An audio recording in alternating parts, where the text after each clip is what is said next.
سلام صد تا سلام به شما بچه ها. این داشتم یه توضیحاتی میدادم در مورد این، یکم خودم تنهایی آنالیزش کردم. بگذریم از این بازی. اگه ندیدید ویدیو قبلی رو ببینید، مثال جذابی بود، بازی خوبی انجام دادم. تهش حریفم خیلی خوب کلا بازی کرد و در نهایت من یه جایی اشتباه کردم، مساوی شد. حالا یه دونه ریتینگ دادیم، اشکال نداره. میریم سراغ یه بازی خوشگل دیگه. 2303 هستیم، کمربندم نبستیم. خب بازی قبلی همین سیستم E6 از F6 بازی کرد با همون، برتری جزئی گرفتیم نبردیم، مساوی شد. یه بار دیگه این فرصت نصیبمون شد تا بتونیم برتری بگیریم با این سیستم. امیدوارم که همونجوری بشه. و D4 بازی کرد. این یه واریانت خیلی بزرگه بچه ها. اینجا دیگه J6 نمیدونم، فیل J4، C5، J5، کلی واریانت تو دلش داره.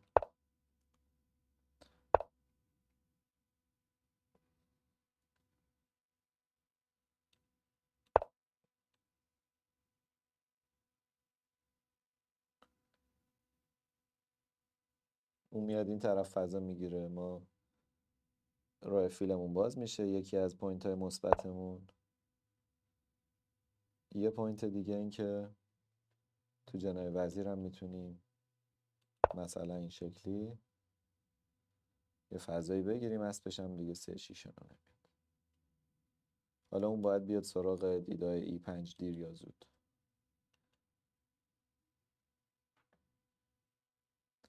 این قطر خوب برای این فیل برامون باز شده.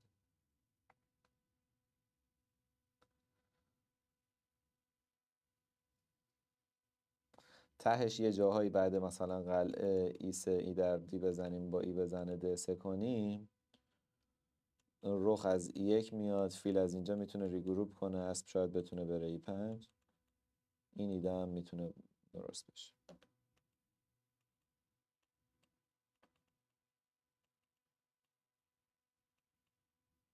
حالا ببینیم که همین ایده اتفاق میفته یا نه. باید همچین اتفاقی بیفته. خب حریفمون تو رنج همین 2100 تا 200 ریتینگ های مختلفش و رفته تو فکر مثل قبلیه.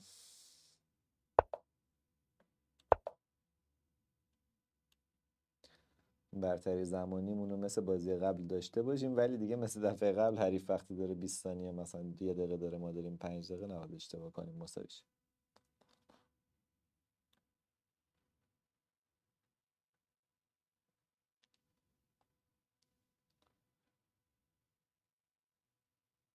همونطوری که گفتم بازی اتفاق میفته، ادامه پیدا میکنه قطعا.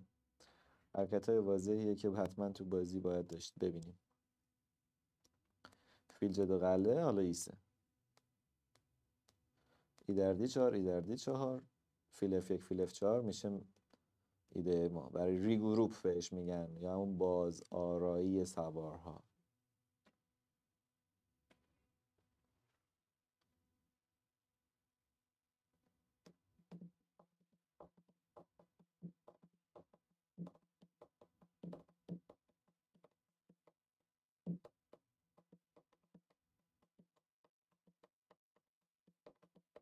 کپی رایت نخوره.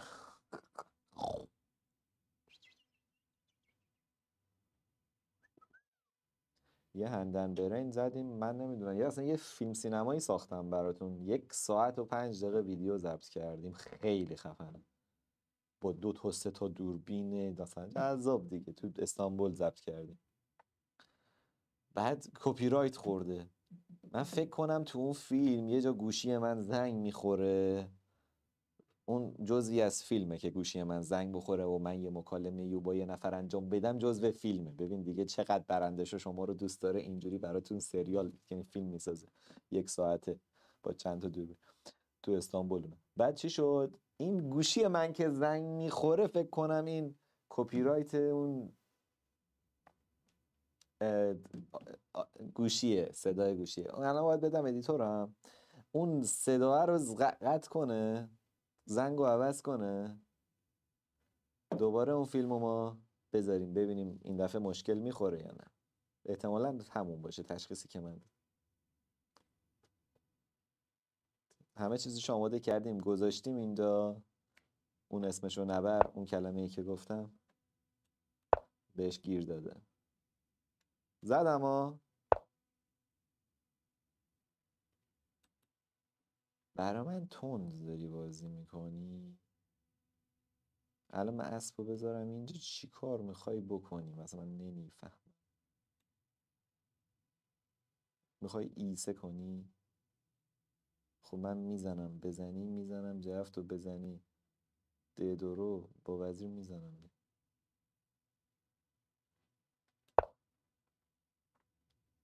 بزنی که با پیاده میزنم، مشکل ندارم.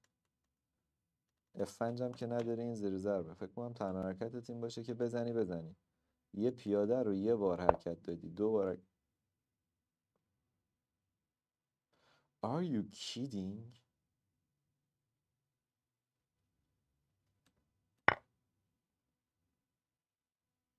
ببین شما الان اینجا سوار دادی، یک سوار دادی، تازه میخوای یه سوار پس بگیری و سپس تو رخت رو در اونجا میدی. یعنی دیلینگو همین الان بزن برام. دیلینگو بزن که ساعت 8:51 است، ساعت 9 با کیان قرار دارم واسه یه ویدیو. دیلینگ رو بزن وگرنه دیلینگ تو میزنم. 2 دقیقه دیگه الان دیلینگ نزنی 2 دقیقه دیگه دیلینگ میخوره. دیلینگ. positional sacrifice.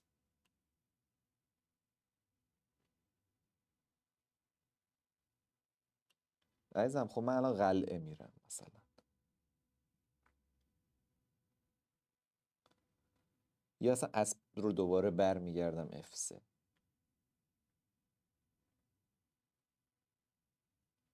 تو که نداری بزنی، حالا من میخوام بزنم.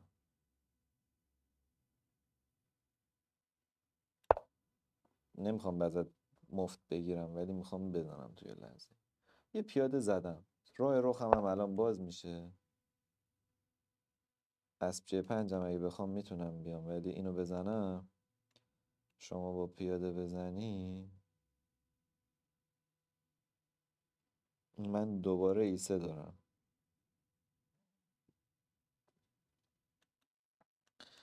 بزنم با پیاده بزنی ایسه کنم، اسب G4 کنی. نیازی نیست دیگه دنبال چیزهای بیشتری باشم. اینجا میتونم بزنم بعد قلعه برم، اسب G4 کنه.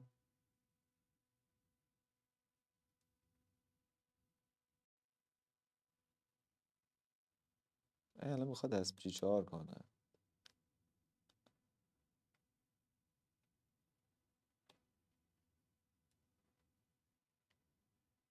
میخواد از خونه ایسه استفاده کنه.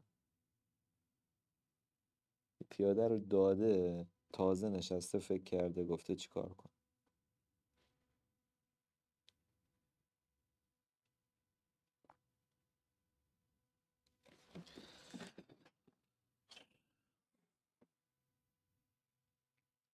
حالا مثلا اسب F5 هم داره.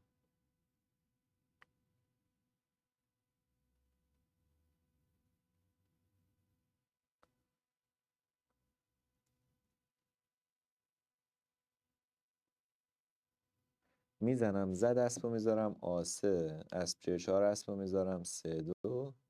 هم یه جور به D4 اضافه کردم هم ایسه رو دفاع کردم. حالا نکته میدونی چیه؟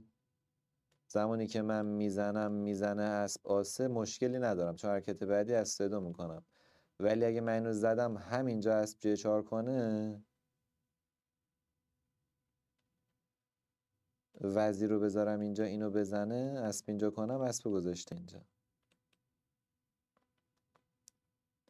یعنی من الان اینو بزنم اسب G4 حرکت قویه، چون ندارم بزنم یا برونم. پس من هم اینجا اسب باسه میکنم، بزنه توی سه که اونجا جفتو دارم میزنم، اسب G4 هم کنه که باز اسبو برمیگردم اینجا. دوباره با اسب بزنه که میزنم مفته، اون جف مفته، نزنم که حالا هر وقت خواستم دیج. پس ببینید تفاوت اسب اینجا و زدن این چی بود؟ طرح و درست پیدا کردیم که از این خونه ضعیف دفاع کنیم. یه ترتیب اشتباه کارو بد میکرد. زدن D4 باعث میشد اون اسب G4 کنه، داره میاد تو دیگه، فرصت اسب با سسته دو نداریم. این آچمزه، این آچمزی نباید به ضرر ما بشه که، این آچمزی به نفع ما باید بشه. پس میایم اینجا، بعد میایم اینجا. تشخیص دادن این که حریف میخواد چیکار کنه، حالا ما چیکار کنیم. بیا این به نظرم یکی از صحنه‌های زیبای این بازیمون بود. حالا اگه بخوام قلعه برم میتونم، بخوام D4 رو هم بزنم راحت میتونم بزنم،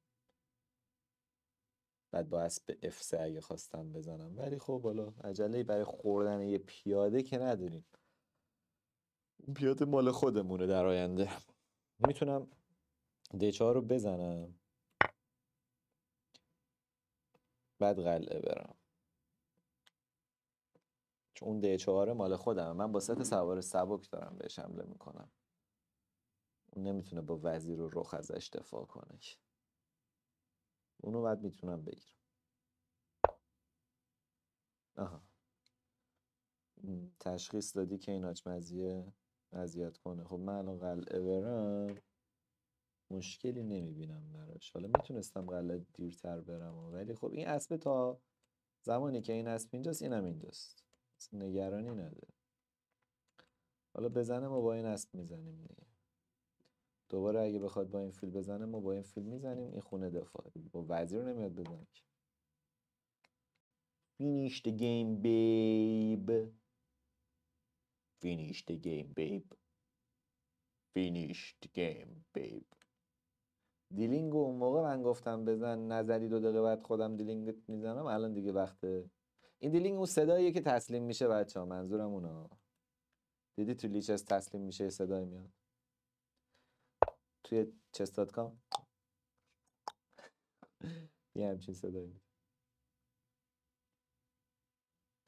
اینو دفاع کنیم که بعد بخوایم دیپن کنیم، تکلیفمون رو مشخص کنیم. اینو پریموو بذاریم با اجازه که زد بزنیم.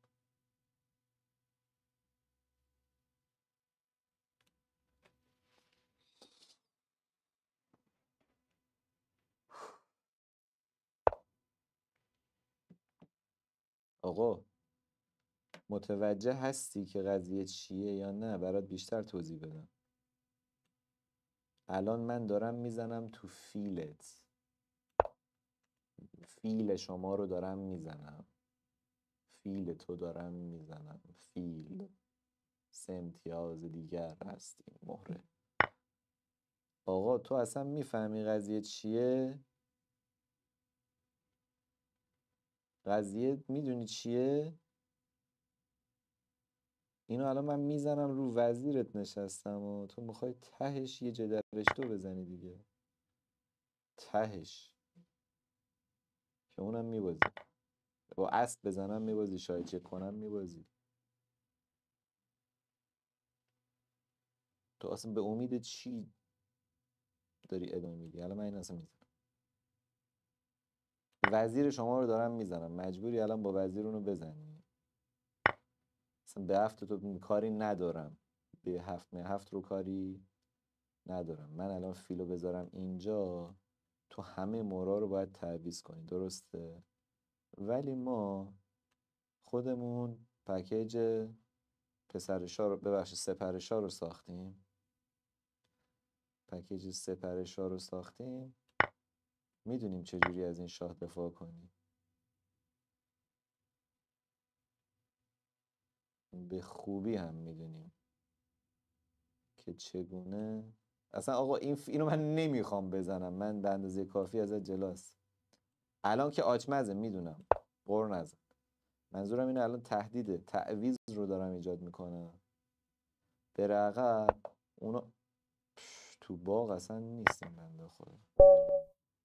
لنگ لنگ لنگ لنگ لنگ 22 حرکته بیرحمانه برنده میشه این بازیکن و ریتینگش رو به 2311 میرسونه. دست تو جیب، ریلکس ریلکس، دست تو جیب. و اینجا رو ببینید دست تو جیبش چی در میاره.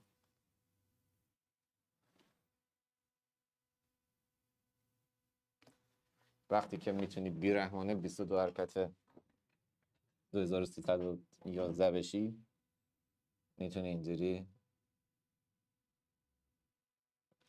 خلال دندون بذاری. دوستتون دارم، بیرحمانه در کنار شما هستم. تا هر روز بهتر از دیروز بشید. بریم واسه یه ویدیوی هندن برین ساختن با کن کوچولو و امیدوارم که از اون ویدیو هم خوشتون بیاد.